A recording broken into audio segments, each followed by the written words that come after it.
Telemedicine is either a website or an application, so an app on a device that allows you to access medical services remotely. The American Academy of Family Physicians defines telemedicine as the practice of medicine using technology to deliver care at a distance.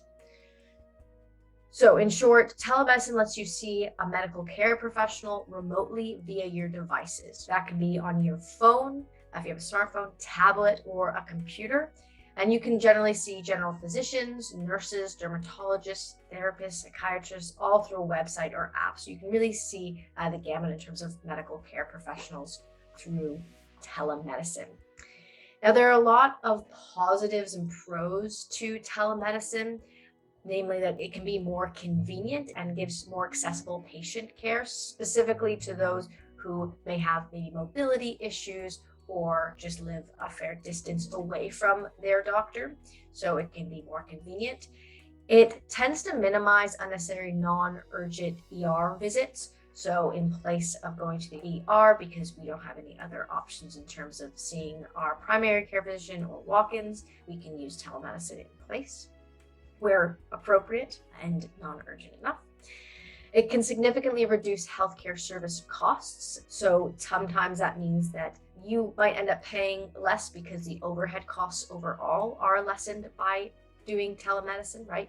You're not paying for the patient waiting room or anything like that. So it can reduce costs.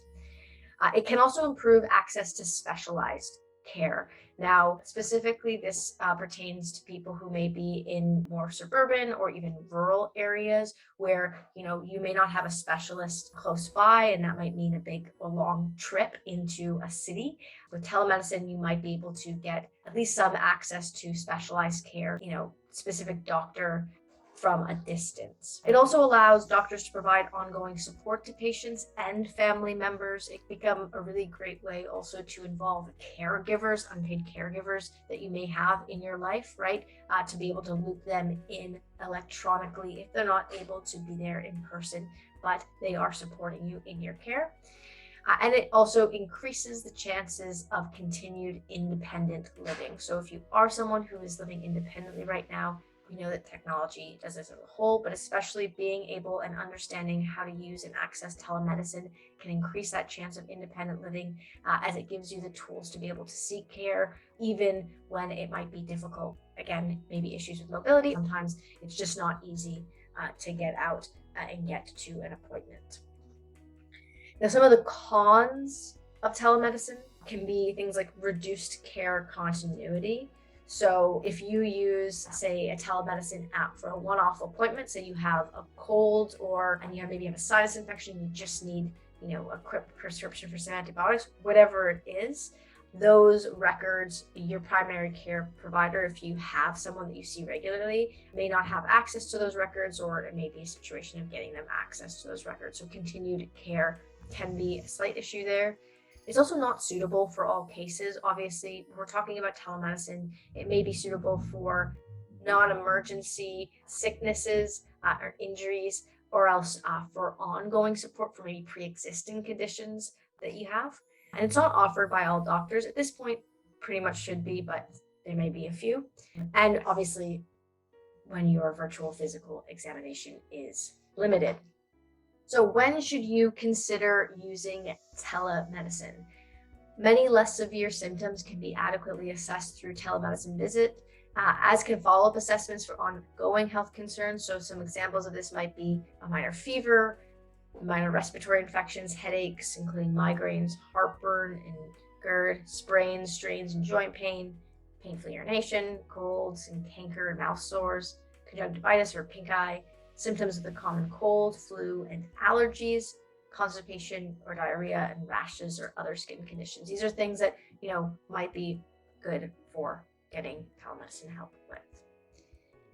Now, there are a number of telemedicine providers out there. Here are a number of them, and there's also going to be telemedicine providers depending on if you do have insurance coverage and what's within that network, and if you don't, what's accessible without it.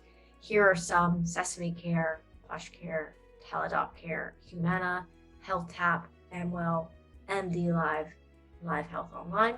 There may be more. The best course of action to take when you're looking to finding a telemedicine provider is, if you do have insurance coverage, is to contact your insurance and ask what their preferred kind of telemedicine app or network is and where they provide coverage. And if you would be paying out of pocket, that's going to be different too. Maybe you can ask a doctor.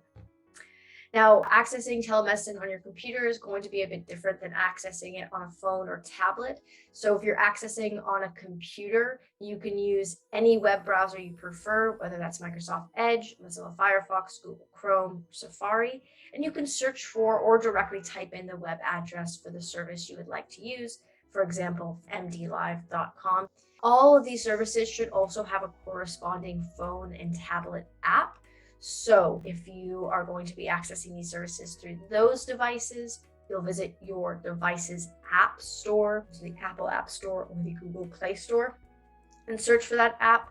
Make sure you're extra careful when downloading these apps, that you're looking at the correct one, correspond the logo with the logo you see on the app icon, and make sure you read the description of the app carefully when downloading. You can also access your primary care doctor online, and if you would like to or prefer to see your primary care doctor, you should ask them if they are set up to handle online or phone appointments.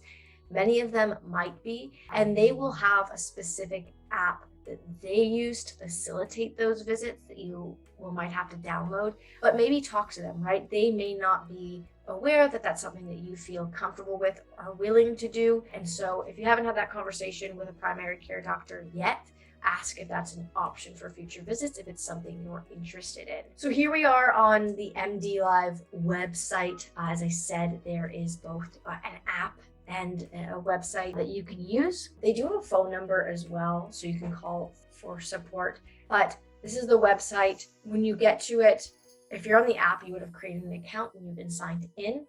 But when you're getting on for the first time, you will have to create an account with one of these services. So if I just click create my account, it's going to ask for some basic information, my email. I'll create a password and then enter a date of birth and then click create. Now, once we do that, it will ask for additional information, and then we'll click submit. And then if you do have coverage, it's going to ask you to put in your coverage and enter in that information here and go through the process of connecting that. If you don't have coverage, you can say I don't have it, or you can skip and add it later if you just want to explore. And then it creates your account. It may need to confirm your location. And here's my profile.